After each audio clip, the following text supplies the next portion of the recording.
Olá, pessoal. Eu sou Lígia Ramos, jornalista e publicitária. Estou aqui na minha terceira temporada. Eu sei que eu estou um pouco ausente, mas na vida a gente tem que seguir, né? Então, para começar meu programa, nesse primeiro episódio dessa terceira temporada, eu trouxe mais um convidado especial, como todos os meus convidados são especiais. Mas antes eu queria agradecer você que sempre me acompanha nas redes sociais, que segue meu canal no YouTube, meu TikTok. E continue seguindo também. Lígia Ramos Convida Podcast no YouTube, no Instagram também. Eu vou colocar aqui no letreirinho para vocês darem uma olhada. E queria desejar um feliz ano novo para vocês, feliz 2026, que seja um ano de muita paz, prosperidade, axé, de energias positivas e que a vida tem que continuar da melhor maneira possível. Hoje eu estou aqui com um convidado super especial que eu conheci na minha época de trabalho na prefeitura, que sempre foi um parceiro, eu tenho ele como um amigo e irmão, e que já estava devendo essa visita aqui para mim, né? Então, estou começando em estúdio novo também, queria agradecer o Cleito da Jabuticabal Studios aqui na Avenida Paulista. E eu apresento para vocês o Fernando Matias, maestro Fernando Matias. Fernando, obrigada por ter vindo, né? Veio de tão longe. Sim. Queria agradecer a sua presença e você estava me devendo essa visita, né? Verdade, Lígia, eu que agradeço pela amizade, pela oportunidade, né? E pelo convite, que já foi feito há algum tempo atrás, né? Com certeza. Não é que eu estava escorregando, não. É que realmente a agenda estava bem complicadinha, a né? vida é bem corrida, né? Fernando, eu queria que você contasse um pouquinho da sua história, para a gente começar esse episódio, da onde você saiu, que eu sei que foi de Santo André. Que você falasse um pouquinho para depois a gente entrar na parte do seu trabalho, que também é muito importante. Sim. Bom, eu comecei a aprender música em 2002. Eu tinha mais ou menos ali 11 para 12 anos, né? E foi justamente pela influência de alguns amigos que brincavam comigo na rua. Naquela época, a gente conseguia ficar na rua jogando bola, né? Até dar bolha no dedão do pé, né? E aí eu lembro que eles se retiravam ali da brincadeira e aí eles se arrumavam, saíam todos arrumados com perfume e com umas maletinhas na mão, né? E eu ficava curioso para saber o que diacho que tinha naquelas maletas deles, né? E eles não me falavam. Por quê? Porque o local ali onde a gente morava é uma periferia, bem pertinho ali da favela, da Boca de Fumo, de onde o pessoal bem entende aí, né? E aí eles tinham medo que o pessoal roubasse eles, porque naquela época estava tendo muito furto e tal. E aí, de tanto que eu insisti, um dia um deles me mostrou uma flauta transversal, né? Num estojinho bem pequenininho assim. E aí eu fiquei encantado com aquilo. Porque eu sempre tive uma sensibilidade para música. Eu gostava de imitar os Mamonas Assassinas. Porque era o que fazia sucesso na época, né? Quando eu era pequeno. E eu hoje, comparando, eu via que eu cantava afinado. Assim, eu imitava o cantor Leonardo, imito até hoje, né? Eu sempre gostei de imitação. E aí eu falei, pô, é muito legal tocar um instrumento, né? Eu gostaria de aprender também. Me leva lá para aprender, né? E aí ele falou, a gente não pode levar, porque é na igreja. E a gente não sabe se uma pessoa que não é da igreja pode ir. Porque ali era todo mundo criança, né? Sim. Então eles não sabiam como que funcionava o sistema lá dentro da igreja onde eles iam. E aí eu falei assim, eu me lembro até hoje. Me leva e só me mostra quem é o homem que cuida. Eu não sabia nem que o nome era maestro, eu não sabia nada disso. E aí eles me levaram lá um dia, eu falei pra minha mãe que ia aprender música, minha mãe falou, você é doido? A gente não tem nem como pagar a conta de água e luz, aí você vai aprender música como? Eu falei, eu vou aprender na igreja, eles ensinam de graça, né? E aí eles me levaram lá numa segunda-feira à noite, e o meu amigo falou assim, ó, aquele lá é o Jó, é o maestro Jó, o nome dele é Jó. Aí eu, Jó? Nunca vi, não é João não? Aí ele, não é Jó, o nome dele é Jó. E aí eu fui lá e falei, oi Jó, eu me chamo Fernando e eu quero aprender música, né? Aí ele me chamou de Fião, ele tem um costume de chamar todo mundo de Fião. Fião, que instrumento que você quer aprender? Eu falei, eu quero aprender violino, que era um dos poucos que eu conhecia, né? E aí ele falou, você vai começar agora. Aí me arrumou um livro lá, que é um método muito antigo chamado Pasquale Bona, que é um método de solfejo melódico, né? E eu comecei naquele dia a aprender teoria musical, né? E aquilo mudou minha vida. Porque eu até falo pra Priscila, que é minha esposa que tá aqui, que eu já aproveito para mandar um beijo para ela. Eu era uma traça, Lígia. Eu quebrava tudo dentro de casa. Eu quebrava eu ganhava o brinquedo num dia, no mesmo dia eu já quebrava ele, porque eu falava que eu tava destruindo para arrumar. Só que eu não arrumava nada depois, você entendeu? Deixava tudo lá. Deixava tudo bagunçado. E aí minha mãe falou, você acha que eu vou me esforçar para comprar um instrumento para você quebrar? Você tá ficando doido, não sei o quê. Só que aquilo mudou. Aquilo virou uma chave na minha cabeça. Eu nunca quebrei um instrumento musical meu, né? nunca estraguei, sempre foi um zelo, assim. Por quê? Porque aquilo me deu propósito, me deu sentido de vida, né? Uma vez eu dei uma entrevista pro Diário do Grande ABC e eu falei que a música me deu a oportunidade de enxergar a vida com esperança. E de fato. Com certeza. Porque só para você ter uma base, o meu vizinho foi morto com 22 tiros. Nossa. Né? O irmão teve problemas lá, passagem... E tudo novo.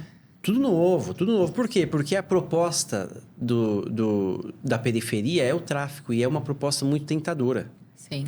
Tanto para você usar, quanto para você trabalhar com aquilo, né?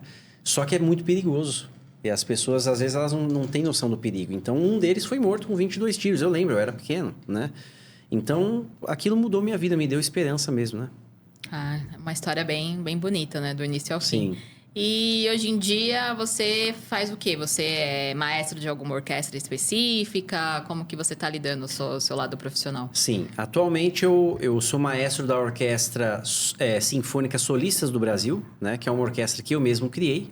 É uma orquestra que ela não tem um endereço fixo, ela atua onde aparecerem os convites, né? Então, eu já deixo aí à disposição de vocês a Orquestra Sinfônica Solistas do Brasil, que é uma orquestra excelente. Lá nós temos músicos que estudaram no Canadá, no México, nos Estados Unidos, na Alemanha, né?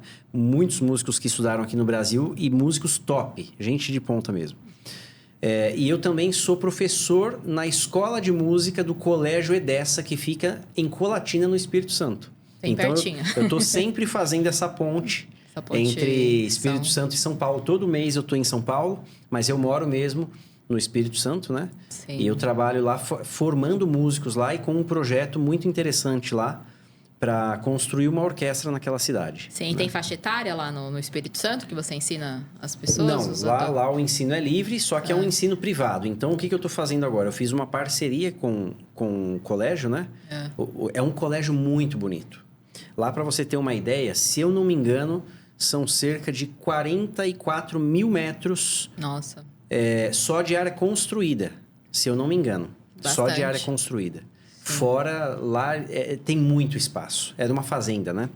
E é um colégio muito conhecido por ser internato. Então, muitos alunos estudam e moram lá de livre e espontânea vontade. Porque é um colégio muito caro também, né? Mas é um colégio que vale muito a pena. É o Colégio Adventista do Espírito Santo. E eu fiz uma parceria com o colégio, porque eles têm uma escola, um prédio só para música. Uma escola de música. Então, eu falei, cede essa escola de música para o projeto e eu vou atrás das empresas para buscar a captação de patrocínio. Para que a gente possa levar o ensino musical de graça para as crianças e para os adolescentes da comunidade, que não podem pagar para estar aqui. Né? Isso é muito importante. E a gente está conseguindo avançar com isso lá, graças a Deus. Show de bola. Eu creio que em algum tempo aí nós vamos ter uma orquestra funcionando lá. De Colatina para a capital é muito longe? De Colatina para Vitória, 2h30. Ah, tá. Cerca de 140 quilômetros, mais ou menos. É que as estradas lá não são como as estradas de São Paulo. Não é uma... 2, 3 vias. Lá uma vai, outra vem. E com aqueles caminhões carregando pedra que anda 40 por hora na sua frente. Vixe, Maria, bem, bem complicado. Eu queria ressaltar aqui também, para vocês que estão nos assistindo, a importância de ter um maestro negro também na nossa vida, né? Apresentando, fazendo... a diferença hoje em dia no ramo. E desde quando eu conheço o Fernando, assim, a nossa parceria, o seu trabalho, eu sempre admirei muito. Tudo que você fez, eu agradeço também. Nos momentos bons e nos ruins, você sempre esteve do meu lado. E eu lembro também da época que você foi premiado internacionalmente lá no México. E eu queria que você contasse também um pouquinho. Eu lembro também que você teve... Não sei se foi nessa premiação ou depois que você voltou, que você também ficou mal, né? Teve que ficar em casa, lá no hotel, não conseguiu fazer as coisas. Eu queria que você falasse um pouquinho. Foram diferentes, né? Foram situações diferentes, mas no mesmo local. Sim. Bom, aconteceu assim. Antes de ir para o México, eu fiz vários cursos de regência aqui no Brasil. Estava até falando com o Cleiton. O Cleiton... Para quem não conhece, não sei se tem como mostrar o Cleiton aí, né, Cleiton? Acho que o Cleiton não quer aparecer, né? Ele fica no backstage. O Cleiton é formado também em composição e regência, né? Maestro, guitarrista. E nós temos vários amigos em comum. O mundo é pequeno, o muito mundo da pequeno. música ele é muito pequeno. Sim. Só para você ter uma ideia, só um parênteses. Um dia eu estava lá fazendo um curso na Argentina. E tô eu lá comendo um alfajor, muito gostoso lá em Buenos Aires. Aí uma moça fica me olhando. O que essa mulher tá me olhando? De repente ela chega e fala, você não é o maestro Fernando lá de São Bernardo? Eu falei, putz, até aqui? Até aqui, né? Então, a vida de músico é complicada, né? É um mundo pequeno.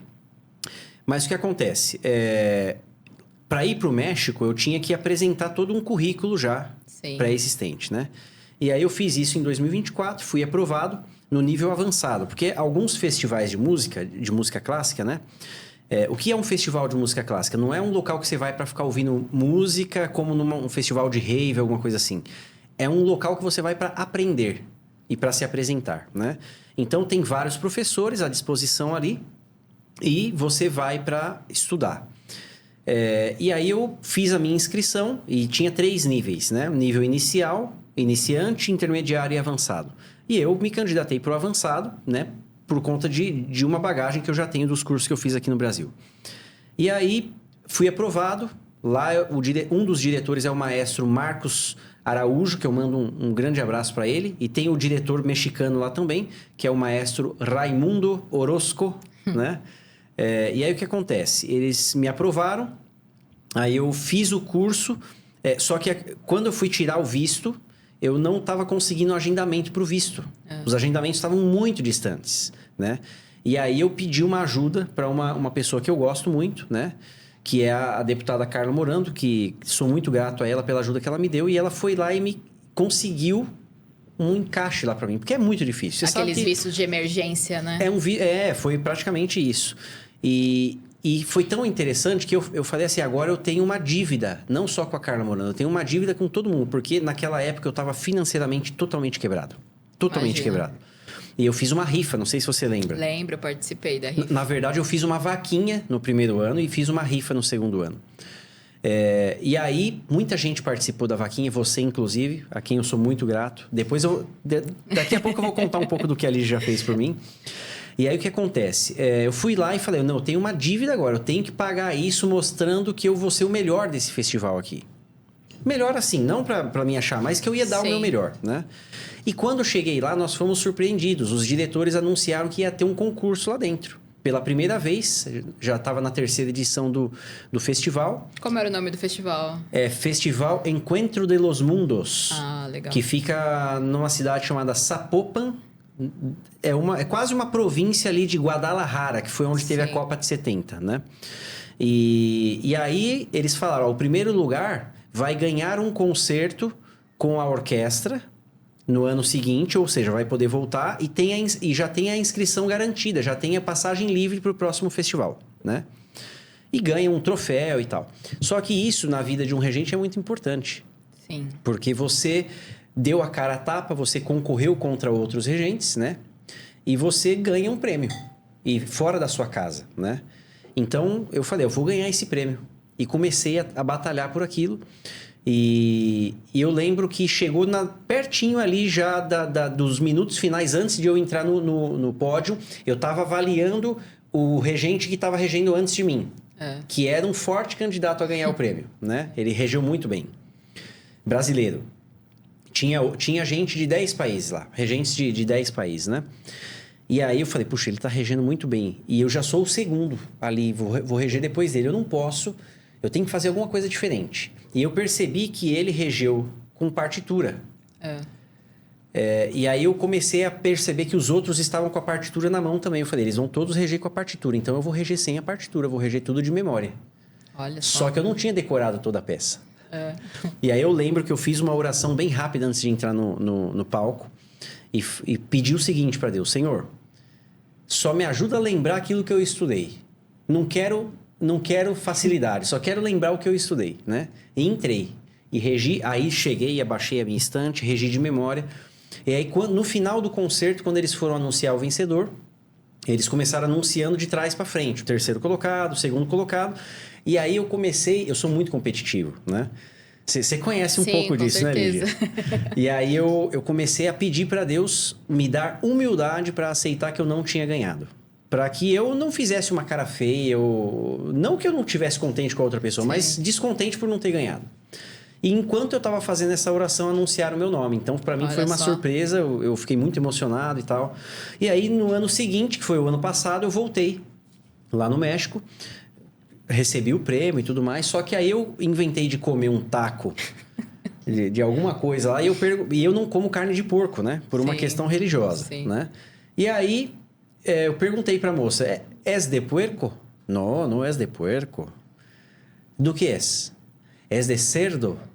Aí, só que tava um barulho, tava tendo jogo do América de Guadalajara contra não sei quem lá e tal. E aquele lugar cheio e eu... Cervo? Ah, cervo eu acho que eu posso comer. Né? Porque eu tenho todo um protocolo e tal. Eu sou quase um judeu, né? Eu sou quase um judeu, só que eu acredito em Jesus Cristo, né? Então... E aí o que acontece? Eu fui comer aquilo lá, só que no final eu descobri que cerdo é porco. É porco também. Então, ela é porco, é cerdo, é carnita, tudo é porco, né? É que nem aqui no Brasil, eu falo, eu não como carne de porco. Não, não tem carne de porco, só tem presunto e bacon. Pô, mas isso é porco, né? E aí eu passei muito mal, porque eu tô há mais ou menos uns 16 anos sem comer nada de carne de porco. Então, o organismo se adapta. Não aceita. Né?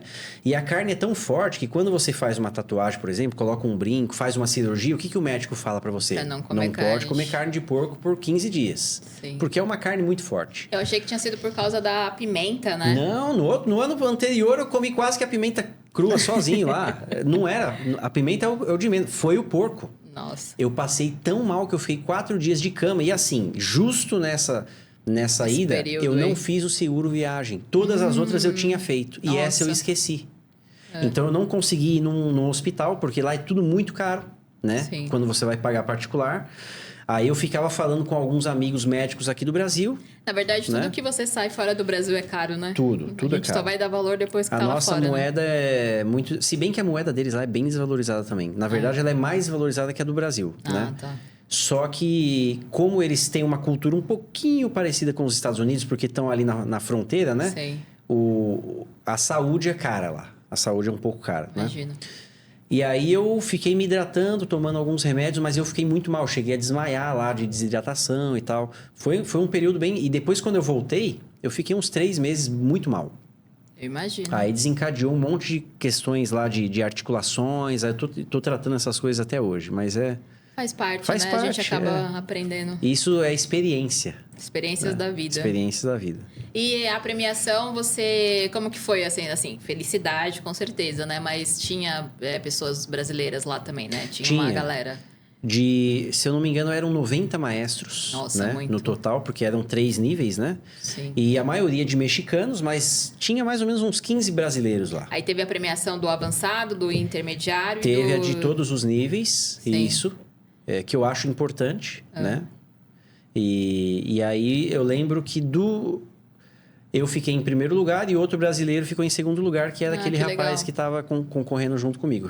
Um excelente regente também. Sim. Ele é de São Paulo? De onde ele que é de... Eu não sei se é de Campinas. O nome dele é Kleber. Ah, tá. Um abraço pro Kleber. Não sei se ele vai assistir, né? Eu não sei se ele é de Campinas. Que o meu podcast alcance aí o Brasil inteiro futuramente. Vai alcançar, se Deus quiser. Se Deus quiser. E hoje em dia, você trabalha lá em Colatina, tudo mais, e você já viu a transformação? Eu sei que isso acontece, mas você já viu a transformação da música nas crianças, nas pessoas? Eu vejo isso. Encara isso? Por exemplo, quando eu cheguei lá, a maioria dos alunos não tinham costume de ler partitura. Sim. Ah, porque ler partitura é muito difícil e não sei o quê. Realmente é difícil. É um outro idioma, né? E é um idioma universal. Porque se você estiver tocando com um grego, um árabe, um japonês e ninguém se entender com palavras, na hora que o maestro abaixar a mão, todo mundo vai tocar a mesma música, né? Só que eles não queriam ler partitura. E eu falei, não, é impossível vocês tocarem um instrumento de orquestra só de ouvido, não tem como. Ou tocar piano, querendo tocar Chopin só de ouvido. Não, vocês vão ter que ler partitura. Então eu comecei a fazer um processo de leitura de partitura com eles, por exemplo, né? E eu já vejo a diferença, porque inclusive um aluno chegou em mim no final do ano e falou, eu estou conseguindo tocar porque eu estou aprendendo a ler partitura, né? E isso é legal, é muito satisfatório, né? Mas eu também, como te disse, estou ampliando isso para outras pessoas, porque a música, para mim, ela se tornou uma missão de vida, né? Com certeza. E você lembra quando nós estávamos lá em São Bernardo trabalhando? Para quem não sabe, gente, a Lígia, ela me deu uma oportunidade de ouro. Eu já tinha trabalhado na Secretaria de Cultura de 2017 até 2020, o ano da pandemia. Fui até dezembro de 2020. Só que imagina, a prefeitura tinha várias preocupações. Muita gente morrendo, muita gente precisando estar internada ali. O prefeito fez um excelente trabalho porque tinha hospital sobrando. Na verdade, estava atendendo até gente de outros lugares. Sim, outros municípios. Só que imagina a cultura, os funcionários tudo de home office. Home office fazendo o quê na cultura? Né? Porque não tinha apresentação, não tinha nada. Não tinha. Então, ele acabou mandando embora os funcionários que não tinham vínculo, né? Desculpa te atrapalhar, mas na verdade a cultura foi a mais afetada na pandemia, Foi né? a mais afetada. Infelizmente, em todos os sentidos. Tudo que acontece, a cultura é a primeira que é Se afetada. der um maremoto lá no Japão e chegar uma onda aqui e um velho beber água na praia, a cultura já manda embora 50 funcionários da cultura. Não, porque o velhinho bebeu água lá, é muito perigoso. É bem por aí. E aí, eu fui mandado embora. Fiquei o ano de 2021, uma parte dele desempregado, e depois fui trabalhar num colégio como monitor de alunos, ganhando assim um salário muito pequeno, mas não tinha o que fazer. As orquestras estavam paradas e tudo estava parado, né? E aí eu me recordo que no início de 2022, eu conversei com uma amiga que nós temos em comum, que é a Carol, e falei, Carol, me salva, me coloque em contato com a Lígia. Porque eu preciso falar com a Lígia, eu preciso conhecer ela. Eu soube que mudou a gestão e eu preciso conhecer, né? E ela falou, não, pode ficar tranquilo que eu vou ajeitar isso daí. E aí, acho que passou poucos dias ali, ela conseguiu uma agenda, né? Sim. E a Lígia me recebeu muito bem, com muita humildade, como ela sempre foi e é, né? A Lígia é uma pessoa humilde, é uma pessoa tranquila. Obrigada. E ela me deu essa oportunidade de retornar para a cultura. E eu fiquei lá até 2024, né? E foi... Nem eu, né? Eu saí primeiro, depois você saiu, saiu né? um tempinho saí em antes. abril. Isso, eu saí em agosto, né? Mas eu sou muito grato a Deus, em primeiro lugar. Sou muito grato também ao Orlando Morando, a Carla Morando, que me deram a oportunidade. E depois a Lígia também, que me deu essa segunda oportunidade. A primeira quem me deu foi eles, né? Com certeza. E depois você foi lá e me puxou. E a gente pôde executar muitos projetos incríveis projetos lá. Bons, orquestra de alunos do Centro Livre de Música. Quando eu cheguei, o Centro Livre de Música tinha 1.000 alunos. Eu saí com 1.650 alunos matriculados, né? Muita gente, né? Aí tem alguns haters que falam assim, né? Não, mas esses 1.650 não iam todos. Se eles iam, não iam, o problema deles. Mas matricularam, né? É lógico, em qualquer instituição que se matricula X pessoas, não vai todo mundo. Sempre alguém acaba desistindo no meio do caminho. É impossível. As pessoas falam coisas só para... E uma coisa que eu descobri nesse meio político, Lígia, é que muita gente gosta de dificultar e pouca gente gosta de ajudar. Bem por aí. Né? A maioria, se você estiver carregando um piano, aprenda, essa é uma lição de vida. No serviço público, se você estiver carregando um piano e 10 pessoas estiverem perto de você, 8 vão subir em cima do piano e outras 2 vão ajudar a carregar o piano. É assim que funciona. Tá? Por isso que o Brasil não anda, né? E a gente viu isso de perto lá com alguns funcionários... Sentimos na pele, né? Sentimos realmente. na pele que alguns funcionários só queriam atrapalhar, não queriam ajudar, né? Só que eu sempre falei para você desde o começo. Falei, Lígia, eu sou encrenqueiro e eu sou um trator, né? Porque assim, se eu tenho um objetivo e um ideal, eu vou até a última gota de suor, né? E foi isso que eu fiz e graças a Deus eu consegui desenvolver um trabalho muito legal lá. E os resultados estão aí, né? Os resultados trazem frutos até hoje, né? Sim, até hoje. Se a gente parar para analisar, trazem até hoje. E é um dos motivos que eu gostaria, né? Que você estivesse aqui para contar realmente a sua história, para quem não te conhece, te conhecer, e quem te acompanha, continuar acompanhando. Porque você tem projetos muito bons, né? Sim, e novos virão também, né? Com certeza. E agora, qual que é o próximo passo, o próximo projeto que você está encadeando? Então, agora o projeto que eu estou focado é esse projeto da Orquestra Jovem Social lá em Colatina, né? Sim. O estado do Espírito Santo, ele é um estado incrível, incrível. Priscila não conhecia também, assim, a gente mora na roça, literalmente na roça. Sabe aquele lugar que a parede... do muro, o muro da rua, assim, ele é marrom de terra. Nossa. Que voa aquela terra marrom, assim, avermelhada. A gente mora num local assim, né? Eu sempre quis morar no interior. Eu gosto da natureza, eu gosto de pegar bicho na mão, eu gosto de... Eu vejo suas postagens. Direto eu pego lagarto, Você pegou um besouro aranha, esses dias, besouro, né? escorpião. Eu gosto de pegar esses bichos, né? Só que assim, lá é um local que ao mesmo tempo que ele é desértico em termos de cultura... Sim. Cultura que eu falo, de cultura local. ampla. Porque cultura local é óbvio que tem, mas uma cultura ampla, Sim. global, né?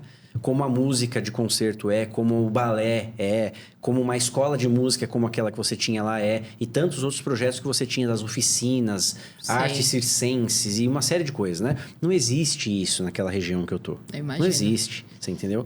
Então, eu enxergo naquele local, ao mesmo tempo que ele é desértico, ele é uma grande terra fértil. É um grande celeiro ali que a gente pode ter muitos frutos ali, né?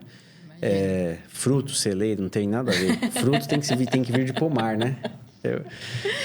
Mas o meu projeto agora é focado nisso. De ensinar crianças e adolescentes naquela região. Eu vou aproveitar que a Priscila está aqui também, mandar um abraço para ela. Conheci através de você, né? Queria parabenizá-los pelo casamento também, Obrigado. que eu não tive a oportunidade de ir, porque eu tinha outros compromissos, mas foi um belo de um casamento. Sim. Eu acompanhei nas redes sociais. Queria mandar um abraço para sua mãe também, que deve estar nos assistindo, para o seu filho Bernardo também, que eu sempre acompanhei. E agradecer mais uma vez por você estar aqui presente. E eu sei também em janeiro, né, que eu voltei aqui na minha temporada, a terceira temporada. Amanhã é aniversário da minha mãe. Olha que então, legal. Queria mandar um beijo, falar para ela que eu te amo muito, mãe. Obrigada por tudo, por sempre estar aí comigo, né, segurando meus E ela perrengues. é sua companheira, né? Minha companheira. Ela não está aqui hoje porque está fazendo outras coisas, mas parabéns, te amo muito, que venha mais anos, né? Que a senhora possa ter muitos anos de vida, né? Com Ela certeza. é uma pessoa muito boa. Sempre acompanha também, dela. né? Quando você tem seus eventos, a gente sempre tá lá presente. E eu queria que você deixasse uma mensagem, se tem novos projetos. Amanhã você vai fazer a apresentação da orquestra. Se chama Chaves in Concert, Sim. né? Eu escrevi um medley de músicas do Chaves em 2018, com o objetivo de colocar na internet para aproximar as pessoas leigas da orquestra, né? E isso foi muito legal, porque em um mês a gente conseguiu cerca de 4 milhões de visualizações. Porque Nossa, aí bastante. algumas páginas de fãs do Chaves começaram a compartilhar. E você sabe, quando cai nessas páginas... Chaves todo mundo gosta, né? Chaves é um negócio atemporal, né? E aí o que acontece? Bombou, muita gente pedia alguma coisa assim, só que eu não conseguia emplacar um negócio assim, né? Até que eu conheci o Regis, da Liveco, a quem eu mando um abraço aí também. A Liveco, ela é uma produtora que faz vários tipos de eventos culturais no Brasil inteiro. E ele falou, cara, eu tenho interesse em fazer um negócio de Chaves, assim, vamos pra cima? Vamos pra cima, né? E aí eu escrevi 28 arranjos de músicas do Chaves. Isso é inédito, isso não tem nenhum lugar do Brasil, porque essas músicas do Chaves no Brasil, elas são músicas que só passam no seriado brasileiro. Tá. Né? O seriado no México ou em outros lugares são outras músicas, Você né? tem uma ligação com o México, né? Já Eu percebeu gosto, isso? eu gosto muito, Tanto que quando eu cheguei lá, meu primeiro ensaio com eles foi falando sobre o Chaves, né? Só que eles não conhecem como Chaves, eles conhecem como El Chavo del Ocho, né? Tá. Então eles deram risada, porque para eles lá já tem 50 anos, né? Então muita gente já nem assiste mais, já nem sabe. Não faz o mesmo sucesso que tem aqui no Brasil. Aqui no Brasil estavam pedindo pro SBT passar, porque tinha dado uma parada, tudo, mas que lá legal. Já tá um pouco esquecido, assim, é como a novela Tieta. Sim. Quem assistiu, assistiu. Quem não assistiu não sabe nem do que é, você entendeu? Então lá tá mais ou menos assim. Mas eu tenho essa ligação com o México. E eu nem sei o que a gente tava falando, Lígia. A gente se perdeu aqui. Tava falando dos seus projetos. Do programa de amanhã, do Chaves in Isso. Concert. E aí, amanhã nós vamos estrear esse espetáculo, se chama Chaves in Concert, com 28 músicas do seriado Chaves transcritas para uma orquestra. Tudo ao Muito vivo, bom. né? Então, nós teremos no palco 18 músicos, todos profissionais de alto nível, tocando ao vivo, sem nenhuma gravação, tudo ao vivo. essas músicas que marcaram a infância de, sei lá... De centenas de pessoas. De milhares e milhares de pessoas aí, e né? até hoje marca, né? As crianças gostam também. E já temos duas novas datas, né? Uma em Belo Horizonte e uma em Campinas também. Olha, que legal, não sabia. Parabéns. E aí nós vamos, em março, nós estaremos lá em Belo Horizonte e Campinas também. Que Deus abençoe. Amém. Estamos chegando no final aqui do programa. Queria que você deixasse uma mensagem pro pessoal... Claro. Alguma coisa que você queira falar, assim, pra gente encerrar. Sim, vou deixar. Eu sempre, na minha vida, tive um foco. E esse foco se chama propósito. A nossa vida ela tem que ter propósito, né? Seja ele um propósito de você ter uma família, de ter uma esposa, de ter um marido, de ter um bom trabalho, de fazer o que gosta, porque tem muita gente fazendo o que não gosta, né, Lígia? Sim, bastante. E quando a gente faz o que a gente não gosta, a gente fica muito frustrado, né? E trabalhar por dinheiro é a pior coisa que tem. A gente tem que trabalhar porque há um propósito, porque você sabe que pode entregar algo e o dinheiro vai aparecer como um resultado disso. Porque quando a gente só trabalha pelo dinheiro, é frustração atrás de frustração, né? E eu trabalho com um propósito. Tudo que vem na minha mão para eu fazer, eu faço como se eu estivesse fazendo para Deus. Esse é um princípio que eu tenho. Se eu tiver que montar um móvel, como eu montei os móveis lá da minha casa, eu monto como se eu estivesse fazendo para Deus, né? Então, que você possa ter isso na sua vida. Se você quer um conselho, é óbvio, né? Que você tenha propósitos e que você faça aquilo que vier na sua mão para fazer. Como se fosse para a melhor e maior pessoa do mundo. Bonita mensagem, gostei. Obrigada. Quando eu converso com as pessoas, né, as pessoas falam assim, Lígia, o que você tem hoje que você não tinha antes? Eu falo, paz. Porque antigamente eu não tinha paz. Era uma correria danada, aquele estresse. Então, quando a gente acaba gastando o dinheiro que a gente ganha com medicação e tratamento, a gente tem que cair fora, né? E é o que eu faço hoje. Faço o que eu gosto, né? Procuro me manter na paz, como eu sou uma pessoa calma e tudo. Sim.